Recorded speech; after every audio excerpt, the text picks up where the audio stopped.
जिस वक्त ये करारदाद पेश की गई, आप सेनेट में मौजूद थे?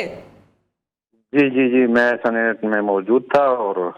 करारदाद जब लाई गई तो हमने उसकी भरपूर मुखालिफत की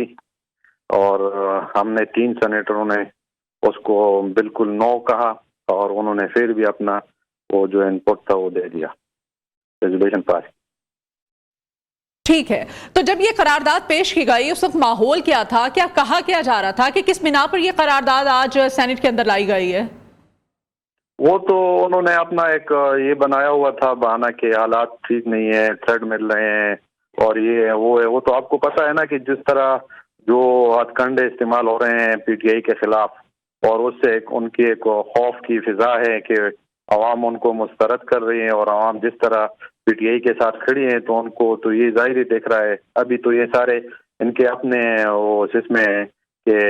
इलेक्शन किसी तरह ना हो ताकि पीटीआई का मुकाबला इस टाइम वो नहीं कर सकते। ठीक है, लेकिन ये अफनानुल्लाह साहब की जानिब से भी शदीद रद्द-ए-अमल सामने आया, उन्होंने भी इस करारदाद की मुखालफत की है। जो दीगर अरकान थे आप समेत, उनका क्या रिएक्शन था, क्या रद्द-ए-अमल क्या आया जब ये जिस वक्त सेनेट में इस करारदाद को पेश किया गया? तो वो तो जाहिर बात है कि बाप पार्टी ने उसकी करारदाद की हिमायत की है और हमने तो जो 3 सेनेटर थे हम सिर्फ बस 3 ही रह गए थे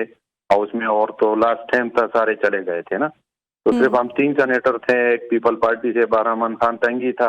और एक मैं था और एक अफगान था। तो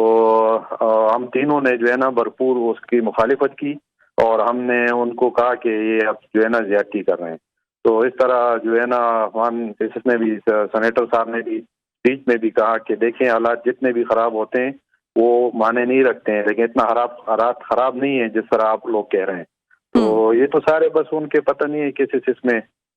डिले करना चाहते हैं इंतखाबात को, लेकिन जिस तरह सुप्रीम कोर्ट का आर्डर है तो उसने तो साफ कह दिया है कि हर सूरत में जो है ना ये इंतखाबात 8 फरवरी को होंगे और हम भी उसकी हिमायत में हैं कि 8 फरवरी को इंतखाबात होने चाहिए ताकि ये मुल्क का एक बड़ा अच्छा, गुरदीप